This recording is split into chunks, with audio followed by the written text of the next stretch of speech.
সেদিন ছিল রবিবার। বাড়ির ব্যালকনিতে বসে গরম চায়ের স্বাদ নিচ্ছি আর আকাশ কুসুম কল্পনা করছি। হঠাৎ সুবলদা এসে ভোরটা কাটিয়ে বলল, বাবু, বিকাশ দাদাবাবুর ফোন এসেছে, আপনাকে জানাতে বলল, নাকি খুব জরুরি কথা আছে। আচ্ছা তুমি যাও, আমি আসছি। কি ব্যাপার, হঠাৎ এতদিন পর বিকাশ ফোন করেছে, তার উপর বলছে জরুরি খবর। ব্যাপারটা দেখতে হচ্ছে তো।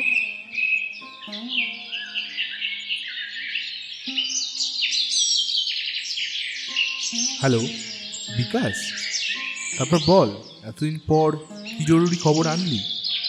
হ্যাঁ, সে তো বলবই, কারণ এর সমাধান একমাত্র তুই করতে পারবি।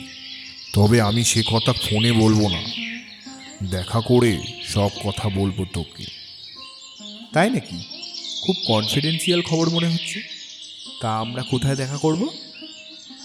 আজ সন্ধেবেলায় তোর বাড়িতে আসছি, সেখানেই সব খুলে বলবো তোকে। আচ্ছা ঠিক আছে, আজ তাহলে কোথাও আর বেরোবো না, তুই আসিস, আমি ওয়েট করব। বিকাল গড়িয়ে সন্ধে হলো। সন্ধে 7টা নাগাদ আমার বাড়ির কলিং বেলটা বেজে উঠল। দরজা খুলে দিলাম। বিকাশ ঘরে ঢুকলো।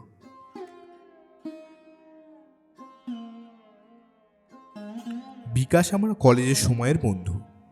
প্রায় অনেক দিন তার সাথে যোগাযোগ নেই। সে এখন মস্ত বড় আর্কিটেক্ট। আমি তাকে বললাম, তারপর বল, কি তোর সেই জরুরি কথা, যা বলতে তুই এত পথ ছুটে এলি? সে কোনো কথার জবাব না দিয়ে ব্যাগ থেকে একটি মূর্তি বের করে টেবিলের ওপর রাখল। মূর্তিটি দেখলে বোঝা যায় এ কোনো অর্ডিনারি মূর্তি নয়। মূর্তিটির কারুকার্যের পিছনে কোনো বড় শিল্পীর হাত রয়েছে। কারুকার্যগুলি ওয়েস্টার্ন ধাঁচে তৈরি। বিকাশ বলতে শুরু করলো, মাসখানেক আগের কথা, বাংলাদেশের ফরিদপুর অঞ্চলের একটি খনন কার্যের সময় এই মূর্তিটি পাওয়া যায়। মূর্তিটিকে সাধারণ ভেবে ফেলে রাখা হয়েছিল। আমি সেটাকে বাড়ি নিয়ে আসি।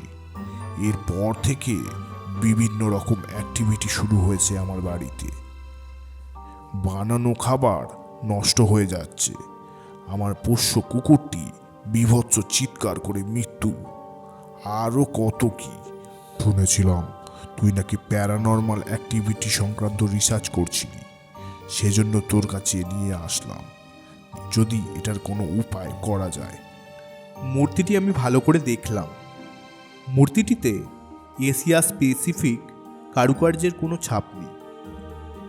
এর থেকে বোঝা যায় এটি বাইরে থেকে ইম্পোর্ট করা। এর কোনো ইনফরমেশন তেমনভাবে নেই। তবে তুই আশা করে এত দূর এসেছিস, ফিরিয়ে দেব না, এটা আপাতত আমার কাছেই থাক। এটা সম্পর্কে আমি কিছুটা রিসার্চ করে আমি তোকে ডিটেলস দেওয়ার চেষ্টা করব। এরপর বেশ কিছুদিন চলে যায়। কাজের চাপে মূর্তিটির খোঁজ নেওয়া হয় না। সেটা পাশের একটি রুমে রাখা রয়েছে। একদিন মাঝরাতে ঘুমিয়ে আছি, একটা মহিলার কান্নার শব্দে আমার ঘুম ভেঙে গেল। পাশের ঘরের সামনে এসে দেখলাম শব্দটা সেখান থেকেই আসছে। দরজা খুলে মুখটা বাড়িয়ে দেখতেই একটা নারী মূর্তির ছায়া বিছানার উপর বসে কাঁদছে। আমি আতঙ্কে দরজাটা বন্ধ করে দিই। এরপর নিজের ঘরে চলে গেলাম। সেদিন রাতটা আতঙ্কের মধ্যে আমি কোনোভাবে কাটিয়েছি।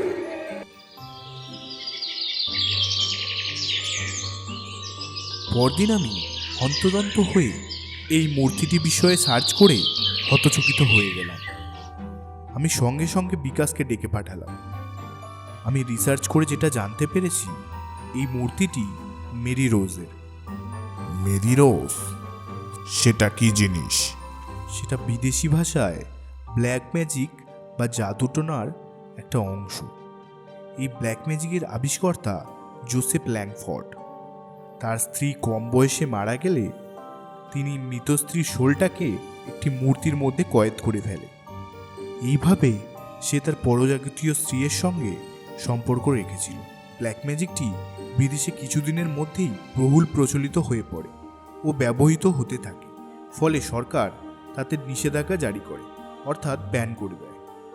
তবে রিসেন্টলি শোনা গেছে ডার্ক ওয়েবকে নির্ভর করে কিছু অসাধু ব্যবসায়ী এখনও বিদ্যাটি ব্যবহার করছে ও প্রয়োজনে এশিয়ান কান্ট্রিগুলিতে সাপ্লাই করছে। তেমনই একটি পিস এটি। তাহলে এটাকে কি করা যায়? এটাকে অবশ্যই বাড়িতে রাখা উচিত নয়।